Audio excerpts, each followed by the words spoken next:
ये संदेश शायद उन सब के लिए ही छोड़ा गया था। मैंने भी प्यार किया, उसके चेहरे पर मुस्कान लाने के लिए सब कुछ किया, लेकिन सोचा नहीं था कि मेरे अंधे प्यार का अंत खून से लथपथ इस मंजिल पर होगा। ये अंत है या शुरुआत, इसका फैसला आप कीजिएगा। इस सब की शुरुआत कुछ सप्ताह पहले उस रात हुई। रात के 10 बजे थे। सर्दी का मौसम था और चांद बादलों के साथ लुका छिपी खेल रहा था। हम दोस्त चौराहे पर खड़े थे, तभी माहौल बदल गया। बचाओ! वो आवाज इतनी भयानक थी कि हमारी हंसी मजाक तुरंत बंद हो गई। गली सुनसान थी, स्ट्रीट लाइट्स में से ज्यादातर खराब थी। लोग अपने घरों से बाहर निकल आए। ये आवाज सुनी तुमने? ये कहाँ से आ रही है? हाँ भाई, मैंने भी सुनी। शायद उस नए वाले घर से आ रही है जो गली के आखिरी छोर पर है। हम दोबारा वही चीख सुनाई दी। इस बार दिशा साफ थी। हम सब उस घर की तरफ भागे। गली के आवारा लड़कों ने वहां के बल्ब फोड़ दिए थे, इसलिए वहां काफी अंधेरा था। लेकिन उस घर के दरवाजे पर लगा एक बल्ब अंधेरे से लड़ रहा था। उस घर में कुछ दिन पहले ही एक परिवार आया था। एक मेडिकल की छात्रा, बेहद खूबसूरत, 20-22 साल की होगी। उसके चेहरे पर सुबह की धूप जैसी ताजगी थी, लेकिन आंखों में एक गहरी उदासी और नींद की कमी साफ दिखती थी। सकी बड़ी बड़ी काली आंखें, मानो किसी का राज जानती हों। उसके लंबे घने बाल जो अक्सर उसके चेहरे पर आ जाते थे।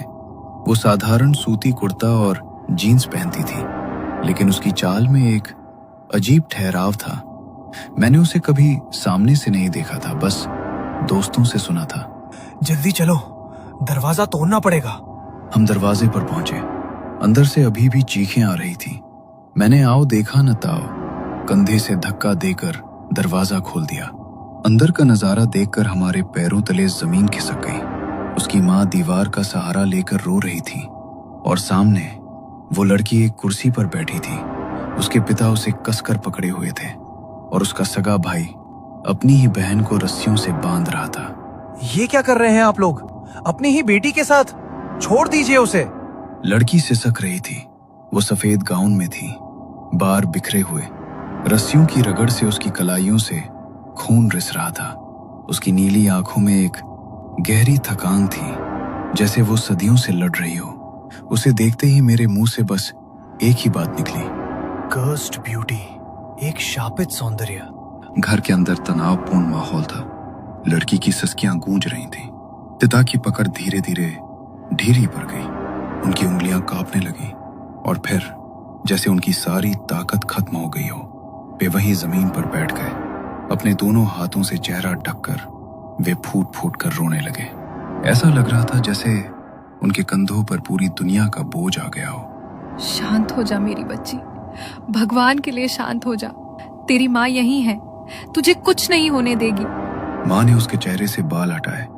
अब मैं उसका चेहरा साफ देख पा रहा था। वो वाकई खूबसूरत थी, लेकिन उस खूबसूरती में एक खौफनाक परछाई थी। वो अपनी माँ की गोद में सिर छिपाने की कोशिश कर रही थी, लेकिन बीच बीच में अचानक कांप उठती और डरकर इधर उधर देखने लगती। अरे भाई साहब, ये सब क्या हो रहा है यहाँ? क्या हुआ इस बच्ची को? डॉक्टर को दिखाया है या नहीं? सजा भुगत रहे हैं हम, बहुत बड़ी सजा। शायद मैंने पिछले जन्म में कोई ऐसा पाप किया होगा जिसका फल आज मेरी बेटी भुगत रही है, और मेरा पूरा परिवार भी। उन्होंने ये तो कहा कि ये पाप का फल है, लेकिन असल में हुआ क्या था ये बताने से साफ इनकार कर दिया। उनकी आंखों में एक ऐसा डर था जो बयां नहीं किया जा सकता था। भीड़ धीरे धीरे छट गई।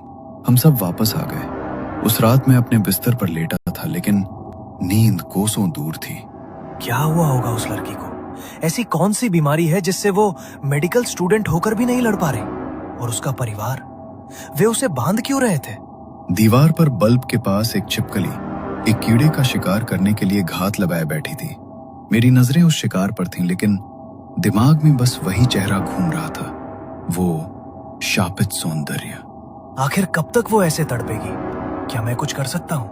दूर कहीं किसी कुत्ते के रोने की आवाज आ रही थी। रात गहरी होती जा रही थी और साथ ही मेरे दिल में उस लड़की के लिए एक अजीब सी बेचैनी और आकर्षण भी गहराता जा रहा था। यहीं से शुरुआत हुई मेरे उस दीवानेपन की, जिसने आज मुझे और उसे इस अंजाम तक पहुंचा दिया।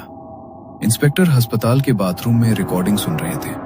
उन्होंने रिकॉर्डिंग बंद करते हुए गंभीर मुद्रा में कहा, शापित सौंदर्य और पाप का फल। मामला सिर्फ कत्ल का नहीं है डॉक्टर जोशी।